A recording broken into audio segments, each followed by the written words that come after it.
Hello guys. तो इस video में हम समझने वाले हैं why is the average cost curve U shaped. तो औसत लागत वक्र यू आकार का क्यों होता है, ये हम इस वीडियो में समझेंगे। मोस्ट इम्पोर्टेंट क्वेश्चन रहता है ये इकोनॉमिक्स जो 11th में जो बच्चे पढ़ रहे हैं सीबीएसई के अंदर, तो माइक्रो इकोनॉमिक्स के अंदर ये मोस्ट इम्पोर्टेंट टॉपिक है। बाकी आगे की तैयारी के लिए भी जो कम्पिटिटिव एग्ज़ाम्स होते हैं आगे, तो उनके लिए भी ये मोस्ट इम्पोर्टेंट टॉपिक रहता है कि औसत लागत वक्र यू आकार का क्यों होता है, इसका कारण बताइए। तो चलिए समझते हैं इसको। तो why is the average cost curve U shaped. तो क्या है कि अल्पकालीन जो औसत वक्र होता है वो यू आकार की होती है। इसका अभिप्राय यह है कि यह वक्र पहले से नीचे की ओर गिरती है। इसके पश्चात क्या होता है कि न्यूनतम बिंदु पर पहुंचने के बाद फिर ऊपर उठने लगती है। औसत लागत वक्र यू आकार के होने की जो व्याख्या है वो हम जो आगे बिंदु हैं, कुछ पॉइंट्स हैं, तो उनसे समझ सकते हैं उसका कारण क्या है। औसत जो लागत वक्र है वो यू आकार का क्यों होता है। तो ग्राफ और कुछ पॉइंट्स हैं जिनकी मदद से हम समझेंगे। तो चलिए देखते हैं उनको। तो पहले ग्राफ को देखें। तो ग्राफ के अंदर क्या है कि एक्स एक्सिस पे मैंने उत्पादन को लिया है और वाई एक्सिस पे हमने लिया है लागत को। तो यहाँ पे क्या है कि अगर सभी कर्व को देखें हम, तो ये जो है हमारा, पहले हम बात करेंगे ए एफ सी की। तो ए एफ सी कर्व इस तरीके से नीचे की तरफ जाते हुए, लेकिन ये एक्स एक्सिस को टच नहीं करता है, ये आप ध्यान रखेंगे।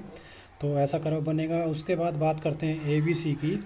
तो ए बी सी कर्व क्या होता है हमारा, यहाँ पे इस तरीके से ये कर्व होता है ए बी सी, नीचे से फिर ऊपर उठना स्टार्ट कर देता है। तो इन दोनों का जो जोड़ होता है, पहले एक बार एम सी को भी देख लेते हैं। तो एम सी कर्व क्या होता है कि जो अतिरिक्त इकाई की लागत आती है उसको मार्जिनल कॉस्ट बोलते हैं हम, अतिरिक्त इकाई उत्पादन करने के लिए। तो वो जो कर्व होता है वो इस तरीके से सभी जो कर्व हैं उनके मिनिमम पॉइंट से काटता हुआ ऊपर की तरफ इस तरीके से जाता है, ये एम सी कर्व होता है।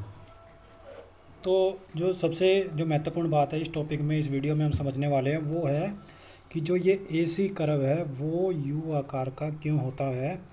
तो चलिए इसको देखते हैं कि इसमें क्या है कि पहले हमें ये समझ लेना ज़रूरी है कि जो हमारा ए सी होता है, ए सी इज इक्वल टू होता है ए एफ सी प्लस में A V C.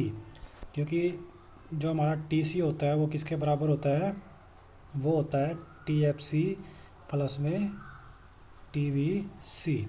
Total cost is equal to total fixed cost plus में टोटल वेरिएबल कॉस्ट। और जो ए सी होगा वो भी क्या होगा हमारा, एवरेज फिक्स कॉस्ट प्लस में एवरेज वेरिएबल कॉस्ट। क्योंकि अगर इसको हम क्यू से डिवाइड करते हैं, सभी को क्यू से इसको डिवाइड करते हैं, तो क्या होता है कि ये क्या बन जाती है, एवरेज कॉस्ट बन जाती है टोटल कॉस्ट से। ये टोटल फिक्स कॉस्ट से एवरेज फिक्स कॉस्ट बन जाती है और टोटल वेरिएबल कॉस्ट से ये एवरेज वेरिएबल कॉस्ट बन जाती है। तो दोनों कर्व, जो ए एफ सी कर्व हमने देखा, ये ए एफ सी कर्व है। इस ए एफ सी कर्व में जब क्या है कि फिर ए बी सी कर्व को अगर हम देखते हैं तो ये ए बी सी कर्व इस तरीके से, और इन दोनों का जो जोड़ होगा, इन दोनों कर्व का जो जोड़ होगा वो होगा हमारा ए सी कर्व।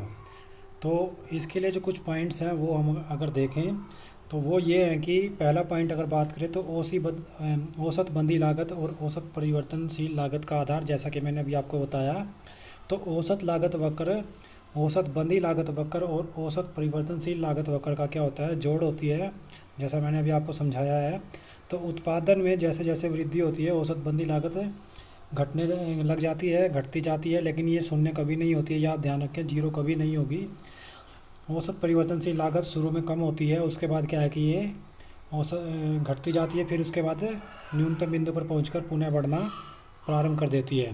तो इन दोनों के जोड़ से जो कर्व बनेगा, तो वो कर्व क्या आएगा हमारा, वो कर्व आएगा हमारा औसत लागत, औसत लागत का, औसत लागत वक्र आएगा, औसत लागत कर्व आएगा, औसत कर्व आएगा हमारा, एवरेज कॉस्ट कर्व आएगा। वो किसके जोड़ से आएगा, वो एवरेज फिक्स कॉस्ट के जोड़ से प्लस में एवरेज वेरिएबल कॉस्ट के जोड़ से। तो दोनों का जोड़ होगा हमारा एवरेज कॉस्ट। तो इस कारण से क्या है कि औसत लागत वक्र यू आकार का होता है। पहला कारण ये रहेगा। दूसरे कारण की अगर हम बात करें तो वो क्या है कि घटते बढ़ते अनुपात का जो नियम होता है, तो उसके कारण क्या होता है कि उत्पादन प्रक्रिया के आरंभ में जब एक बंदे साधन के साथ परिवर्तनशील साधनों का प्रयोग किया जाता है तो बंदे साधन का अधिक कुशलतापूर्वक प्रयोग होने लगता है। इसकी वजह से क्या है कि कारक के बढ़ते प्रतिफल प्राप्त होते हैं और कारक के जब बढ़ते प्रतिफल प्राप्त होते हैं तो औसत लागत क्या होती है कि कम होने लग जाती है। एक सीमा के पश्चात क्या होता है कि साधनों के समान प्रतिफल और उसके बाद घटते प्रतिफल के नियम लागू होने लगता है। इसके नियम के लागू होने के कारण क्या होता है, प्रति इकाई उत्पादन की जो लागत है वो बढ़ने लग जाती है और जो उत्पादन की मात्रा है वो घटने लग जाती है कि लागत बढ़ने लग जाती है। तो क्या है कि इस वजह से औसत लागत वक्र ऊपर की ओर उठने लगती है। संक्षेप में कहें तो उत्पादन के घटते प्रतिफल और बढ़ती लागत का नियम लागू होने की वजह से क्या होता है, औसत लागत वक्र यू आकार का होता है। तो दूसरा कारण इसका ये रहेगा कि औसत लागत वक्र के यू आकार का होने का दूसरा कारण ये रहेगा कि जो उत्पादन के घटते प्रतिफल होते हैं, जो बढ़ते प्रतिफल और समान प्रतिफल के बाद की अवस्था होती है उत्पादन के घटते प्रतिफल, और या फिर कहें कि बढ़ती लागत का जो प्रतिफल होता है, बढ़ती लागत का जो नियम होता है, उस कारण से औसत लागत वक्र क्या होता है, यू आकार का क्या है कि वो शेप लेता है, यू आकार का बन जाता है। तो ये इसका महत्वपूर्ण कारण है। दूसरा जो पॉइंट है महत्वपूर्ण है, ये इम्पोर्टेंट है। तो नेक्स्ट अगर हम बात करें तो वो है आंतरिक किफ़ायतें या बचतों तथा हानियों का आधार। तो क्या है कि एक फर्म को अल्पकाल में उत्पादन के प्रारंभ में कई प्रकार की आंतरिक किफ़ायतें प्राप्त होती हैं, जैसे तकनीकी किफ़ायतें, बिक्री संबंधी किफ़ायतें। इनके कारण क्या होता है कि फर्म की औसत लागत कम होने लगती है और औसत लागत वक्र नीचे की ओर गिरता है। तो क्या है कि परंतु उत्पादन की एक सीमा के पश्चात क्या होता है, फर्मों को आंतरिक हानियाँ जैसे प्रबंध और इनकी क्या होती है, कठिनाई होती है, तकनीकी कठिनाइयों का भी सामना करना पड़ता है फर्म को, उद्योग को। तो फिर क्या होता है, इसके फलस्वरूप क्या होता है कि औसत लागत क्या है कि बढ़ने लगती है। तो पहले तो क्या होती है कि जब फर्मों को क्या होता है, तकनीकी किफ़ायतें होती है, तकनीकी फ़ायदे होते हैं, बिक्री संबंधी किफ़ायतें होती हैं, बचत होती है, तो फिर क्या होता है, इसके कारण से फर्म की औसत लागत कम होने लगती है। लेकिन कुछ समय के बाद क्या होता है कि वो जो किफ़ायतें होती हैं या बिक्री संबंधी किफ़ायतें होती हैं, तकनीकी किफ़ायतें होती हैं, तो उनके अंदर क्या है कि कुछ ना कुछ मतलब हमें चेंज करना पड़ता है, फर्म को चेंज करना पड़ता है। अगर वो चेंज नहीं करता है तो ये कठिनाइयाँ बन जाती है उस फर्म के लिए, जिस कारण से क्या होता है कि जो औसत लागत है वो ऊपर की तरफ बढ़ना प्रारंभ कर देती है। तो इस कारण से क्या होता है कि जो पहले घट रही थी औसत लागत, फिर आगे बढ़ना प्रारंभ कर देती है। तो उसकी शेप कैसी हो जाती है, यू आकार की हो जाती है। एक न्यूनतम बिंदु के बाद वो बढ़ना प्रारंभ कर देती है तो यू आकार ले लेती है। तो और औसत लागत वक्र ऊपर की ओर उठना प्रारंभ कर देती है और ये यू आकार की हो जाती है, जैसा कि मैंने अभी आपको बताया। तो ग्राफ में अगर हम समझें तो यहाँ पे आउटपुट लेंगे और यहाँ पे कॉस्ट को अगर लेते हैं हम, तो कॉस्ट को लेने के बाद क्या है कि यहाँ पे जैसे दोबारा देखते हैं इसको, तो ये अगर क्या है कि यहाँ पे आउटपुट लेते हैं और यहाँ पे कॉस्ट को लेते हैं सभी को, तो कॉस्ट में क्या है कि जो हमारा AFC कर्व है इस तरीके से बनेगा। उसके बाद ये हमारा ABC कर्व होगा, ये ABC, ये हमारा AFC कर्व होगा, और इन दोनों का जो जोड़ होगा वो होगा हमारा AC कर्व। तो इस AC कर्व की जो ये शेप है यू आकार में इसलिए है क्योंकि क्या है कि आपका एक तो ये दोनों लागतों का जोड़ है AFC प्लस ABC का।